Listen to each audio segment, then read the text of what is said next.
Assalamualaikum warahmatullahi wabarakatuh. Halo teman-teman, perkenalkan nama saya Esti Mardipidi Utami dari kelas 11 AK3. Pada video kali ini saya akan membahas beberapa soal bahasa Indonesia yang terdiri dari teks cerpen, puisi, dan drama. Dalam pembahasan ini, saya akan menjelaskan alasan dari setiap pilihan jawaban sehingga kita dapat mengetahui mengapa suatu jawaban dianggap paling tepat. Baik, langsung saja kita masuk ke pembahasan soal yang pertama. Sebelum masuk ke pembahasan soal, saya akan menjelaskan sedikit kepada teman-teman semua apa sih cerpen itu. Jadi teman-teman, cerpen merupakan singkatan dari cerita pendek. Sesuai namanya, cerpen menceritakan suatu peristiwa secara singkat dan biasanya hanya berfokus pada satu masalah atau konflik utama.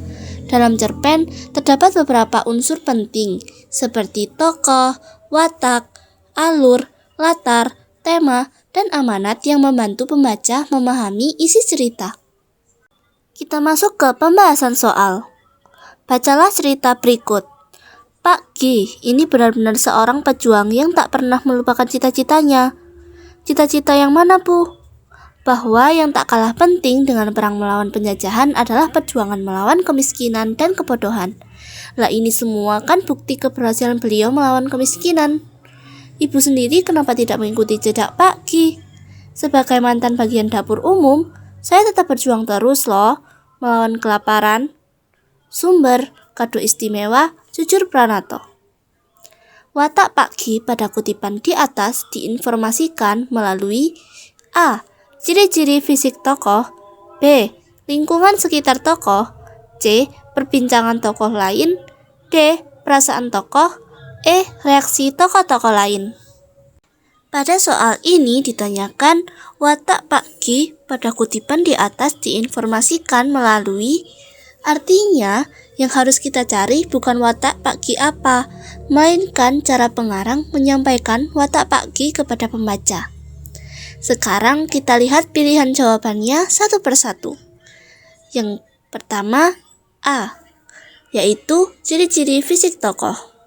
Pilihan ini berarti watak tokoh diketahui melalui penampilan fisiknya, misalnya wajah, tubuh, pakaian, atau ciri khas tertentu. Pada kutipan tidak ada penjelasan mengenai fisik Pak G, sehingga pilihan ini kurang tepat. Selanjutnya ada B, yaitu lingkungan sekitar tokoh. Pilihan ini berarti watak tokoh digambarkan melalui keadaan tempat tinggal atau lingkungan di sekitarnya. Dalam kutipan juga tidak terdapat deskripsi lingkungan yang menjelaskan watak Pak G.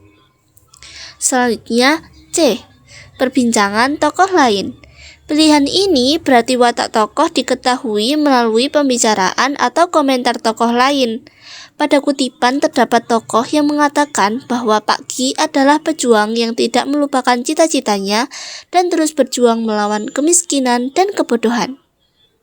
Selanjutnya yaitu D, perasaan tokoh. Pilihan ini berarti watak tokoh diketahui dari perasaan yang dirasakan tokoh tersebut. Pada kutipan tidak dijelaskan perasaan Pak G. E, reaksi tokoh-tokoh lain. Pilihan ini berarti watak tokoh diketahui dari tanggapan atau reaksi tokoh lain terhadap tindakan yang dilakukan tokoh tersebut. Pada kutipan yang terlihat adalah percakapan, bukan reaksi.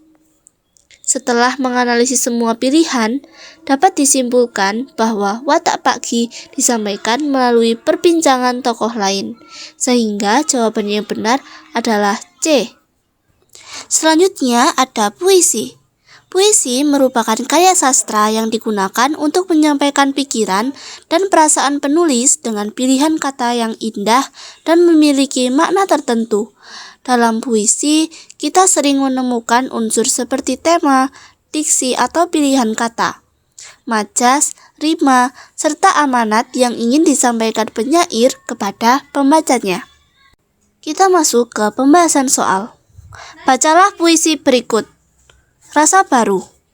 Zaman beredar, alam bertukar, suasana terisi nyanyian hidup, kita manusia terkarunia. badan, jiwa, bekal, serta cukup. Marilah bersama berdaya upaya, mencemerlangkan apa yang redup, memperbarui segala laku, mengembangkan semua kucuk, biar terbuka segenap rasa baharu, dasar harmoni hidup, Intoyo. Puisi tersebut menginformasikan tema A. Menyongsong kehidupan baru, B. Menghadapi kehidupan dengan penuh semangat, C. Keadaan alam yang akan selalu berubah, D. Mengisi kehidupan dengan nyanyian, E. Kehidupan ini merupakan karunia bagi manusia. Pada soal ini kita diminta menentukan tema puisi Rasa Baru karya Intoyo. Sebelum menentukan jawaban, kita perlu memahami isi puisi secara keseluruhan. Puisi ini berisi ajakan kepada manusia untuk terus berusaha, bekerja sama, dan mengembangkan potensi yang dimiliki agar kehidupan menjadi lebih baik. Sekarang kita analisis pilihan jawabannya. A. Menyongsong kehidupan baru. Pilihan ini tampak benar karena terdapat kalimat rasa baharu dan memperbarui segala laku. Namun, puisi ini tidak hanya membahas kehidupan baru, melainkan lebih menekankan sikap yang harus dilakukan dalam menjalani kehidupan tersebut. B. Menghadapi kehidupan dengan penuh semangat. Pilihan ini paling tepat karena isi puisi banyak berisi ajakan untuk berusaha dan bertindak. Hal ini terlihat pada lirik, marilah bersama berdaya upaya, dan mencemerlangkan apa yang redup. Lirik tersebut menunjukkan semangat untuk memperbaiki diri agar mengembangkan kehidupan menjadi lebih baik. C. Keadaan alam yang akan selalu berubah. Pilihan ini kurang tepat karena perubahan alam hanya disebutkan pada bagian awal puisi dan bukan menjadi pokok pembahasan utama. D. Mengisi kehidupan dengan nyanyian. Pilihan ini berasal dari lirik, suasana terisi nyanyian hidup, tetapi hanya merupakan bagian kecil dari isi puisi. E. Kehidupan ini merupakan karunia bagi manusia.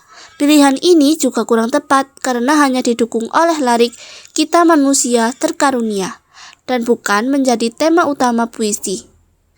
Berdasarkan isi puisi secara keseluruhan, tema yang paling sesuai adalah menghadapi kehidupan dengan penuh semangat. Karena puisi tersebut mengajak manusia untuk berusaha, bekerja sama, dan mengembangkan diri demi kehidupan yang baik. Jadi jawaban yang benar adalah B.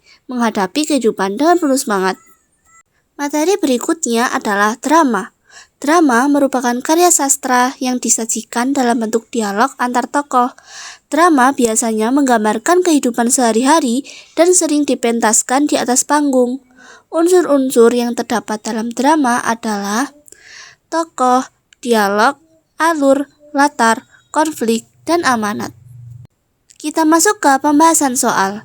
Bacalah dialog berikut. Istri, pagarnya memang terlalu rapat ke nisan, tak ada tempat menaruh. Suami, bisa tambahkan, gambar ini sempurna. Ya tidak, Mas Ibrahim. Ibrahim senyum-senyum terus sambil mengunyah kue. Apa sulit mengerjakannya? Perbincangan dalam drama tersebut terjadi di A. Halaman rumah, B. Kantor, C. Pekuburan, D. Ruang guru, E. Kebun. Pada soal ini ditanyakan tempat terjadinya perbincangan dalam drama. Untuk menentukan latar tempat, kita harus mencari petunjuk yang terdapat dalam dialog. Mari kita lihat pilihan jawabannya. A. Halaman rumah. Pilihan ini mungkin digunakan jika terdapat petunjuk berupa teras, pagar rumah, atau halaman. Namun pada dialog tidak ditemukan petunjuk tersebut. B. Kantor. Biasanya ditandai dengan adanya meja kerja, berkas, pegawai, atau suasana pekerjaan. Pada dialog tidak ada petunjuk ke arah kantor. C. Pekuburan. Pilihan ini berkaitan dengan makam dan nisan. Dalam dialog terdapat kalimat, pagarnya memang terlalu rapat ke nisan. Kata nisan merupakan tanda yang sangat kuat bahwa percakapan terjadi di area makam atau kuburan. D. Ruang tunggu. Biasanya terdapat petunjuk seperti kursi tunggu atau orang yang sedang menunggu. Dialog tidak menunjukkan hal tersebut. E. Kebun. Biasanya terdapat petunjuk berupa tanaman, bunga, atau kegiatan berkebun. Hal itu juga tidak ditemukan dalam dialog. Dari analisis tersebut dapat disimpulkan bahwa percakapan terjadi di pekuburan. Sehingga jawaban yang benar adalah C. Baik, itulah pembahasan dari ketiga soal bahasa Indonesia yang telah saya jelaskan. Dari pembahasan tersebut, kita dapat memahami bahwa dalam menjawab soal bahasa Indonesia diperlukan ketelitian dalam membaca dan kemampuan menganalisis isi teks serta pilihan jawabannya. Saya, Esti Mardibin Utami dari kelas 11 AK3, mengucapkan terima kasih atas perhatiannya. Mohon maaf apabila terdapat kekurangan dalam penyampaian. Semoga video ini dapat bermanfaat dan menambah pemahaman mengenai materi bahasa Indonesia. Wassalamualaikum warahmatullahi wabarakatuh.